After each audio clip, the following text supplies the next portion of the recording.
This is lesson number 3 in the circulatory system, talking about structures and functions of the heart. The goals for today are to be able to describe the relationships between the anatomy of the heart and the functions that those structures carry out.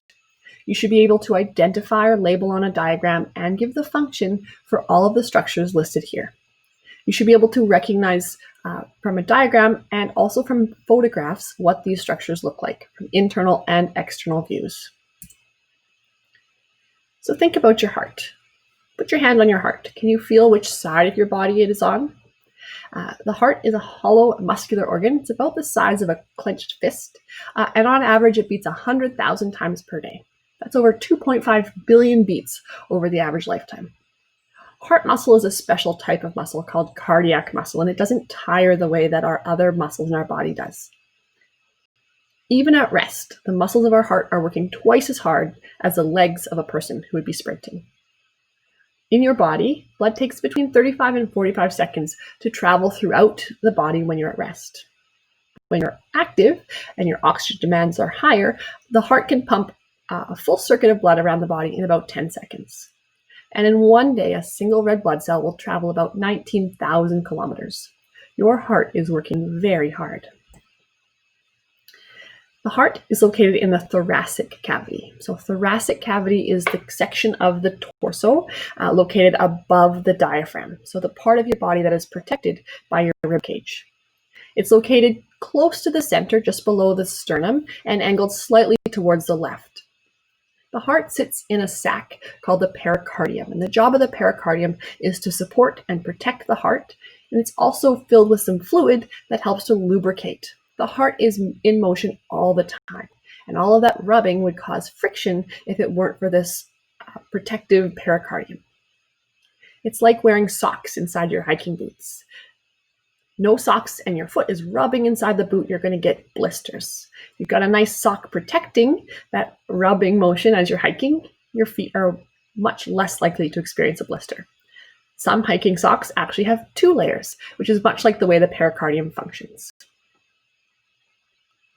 You can see in this diagram the heart highlighted here just left of center, and some of the major blood vessels coming off of it. Remember that we're using red to denote oxygenated blood carrying vessels, like this large aorta leaving the heart and arching down and behind the heart through the diaphragm, and then returning all that now deoxygenated blood back to the heart.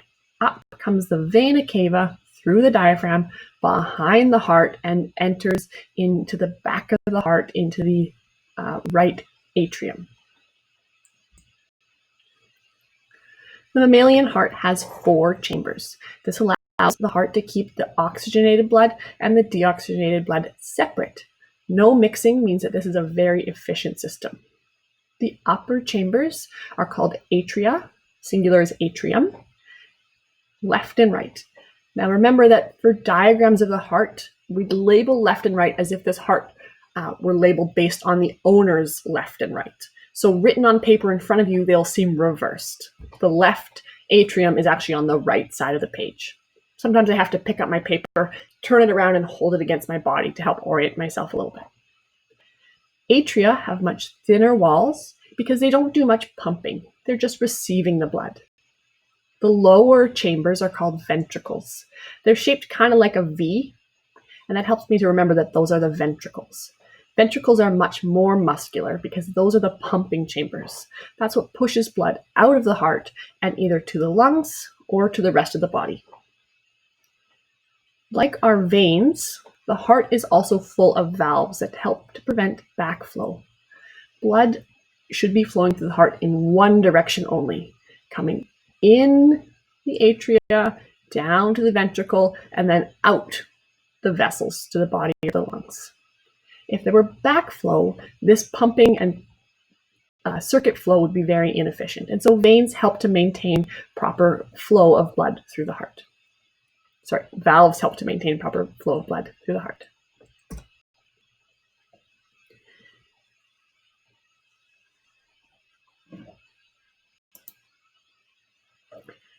The first set of valves we're going to talk about are the AV valves. AV stands for atrioventricular valves, and these are the valves that exist between the atrium and the ventricle.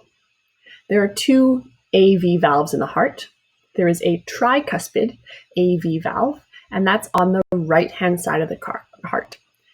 It exists here between the right atrium, noted RA, and the right ventricle. So here's our tricuspid valve. Tricuspid means it has 3 flaps. A cusp is a flap in a valve. And so the tricuspid valve regulates the flow of blood that's been received in the right atrium and allows it to pass into the right ventricle without any backflow.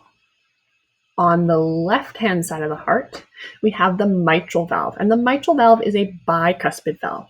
It means it has 2 flaps opening and closing. The mitral valve sits between the left atrium and the left ventricle and allows blood to flow in one direction only from the atria to the ventricle. Supported by thin strands that are quite tough, called chordae tendineae. These are quite literally the heartstrings of the heart. The chordae tendineae allow these very thin, floppy valves to only open in one direction. They can't invert and allow blood to flow backwards from ventricles to atria. When these valves open and close, it produces the first sound, the lub, of the AV valves closing. The heart valves pump synchronously, so the atrioventricular valves open and close at the same time, and the semilunar valves, which we'll talk about next, also open and close at the same time.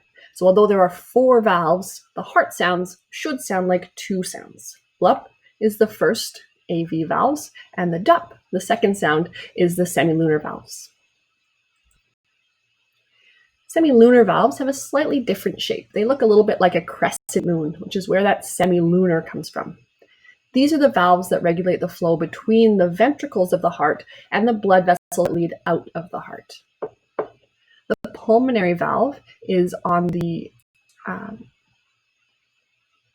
right-hand side, get my lefts and right straight, on the right-hand side of the heart, taking blood from the right ventricle out of the heart and through the pulmonary artery, which travels to the lungs. So this word pulmonary we'll use when we're talking about lung-related structures.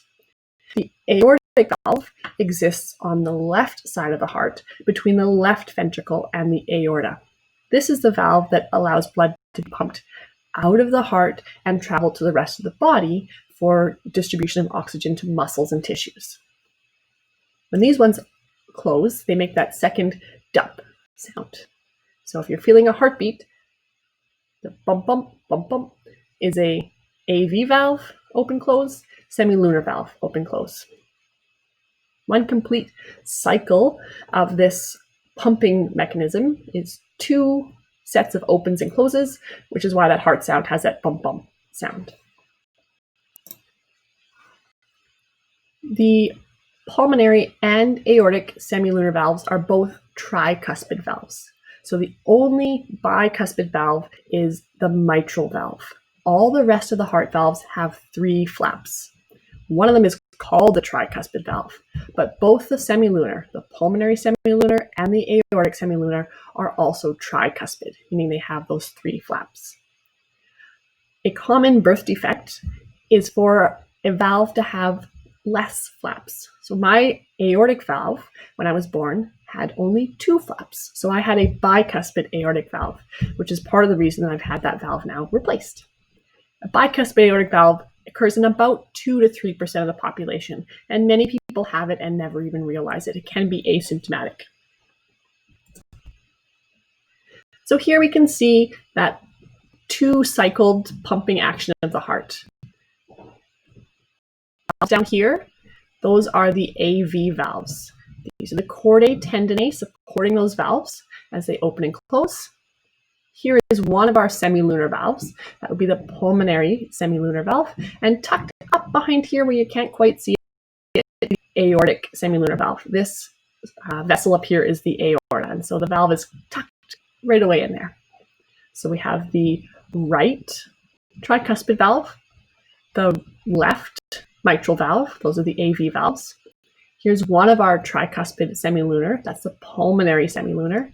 And then back here, just hidden behind these tissues, would be the aortic semilunar tricuspid valve. Isn't that a beautiful thing? So you've got this picture in your notes. Please make sure you take some time to color and label this heart with all of the structures. Use some arrows to draw directions. What's flowing through here? And is the blood oxygenated or deoxygenated? The more vessels and labels you add to this, the clearer this picture of a heart in your brain will be. So take some time to get your pencil crayons or colored pens or highlighters out and give a shot at labeling this. There are lots of diagrams online and also in your textbook if you need some help figuring out where the structures should be labeled. Here's a list of all of the structures you should be able to name. The cardiac cycle is what gives us the sounds we hear as our heartbeat. For one cycle, there are two different stages. First thing that happens is the atria. Both contract together. These are the upper chambers of the heart. And then the ventricles both contract together. Those are the lower chambers of the heart. We describe the contraction of a chamber as systole and the relaxation of a chamber as diastole. On average, an adult heartbeat at rest beats about 60 to 80 times per minute.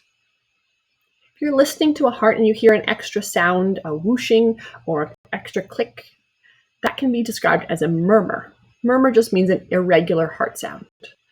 Because of the issue in my valve, when I listen to the heartbeat, I hear a la whoosh because my aortic valve has a slight backflow issue to it. And so I get an extra sound in there. It's how they diagnose many heart issues is by hearing a murmur. So the cardiac cycle, that first lub sound, is the closing of the AV. That occurs just between the atrial systole, the contraction of the atria, that opens the valve, and then the ventricular systole snaps the AV valve shut as the semilunar valves open. The second noise occurs when the ventricles relax and those semilunar valves snap shut, the DUP.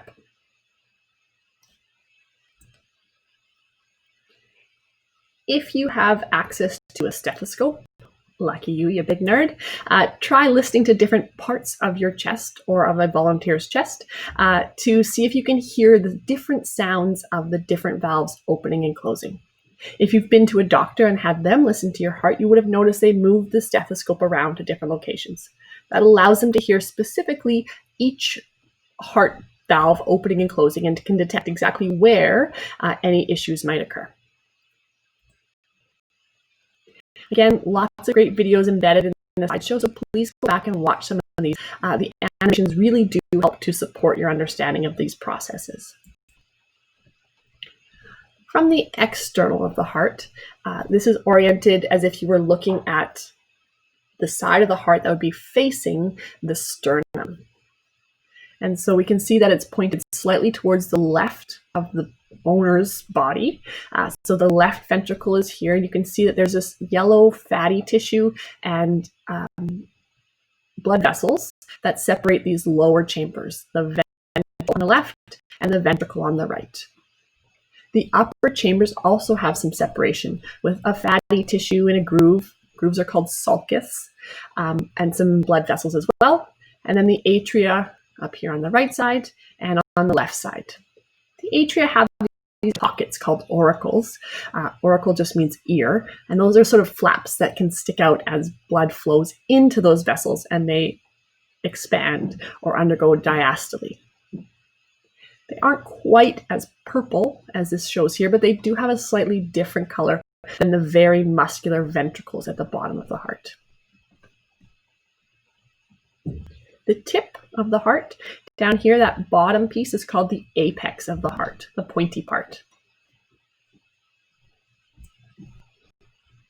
There's a video here about a heart dissection, and that will be useful in watching before you do the virtual heart dissection, which is the assignment for this week.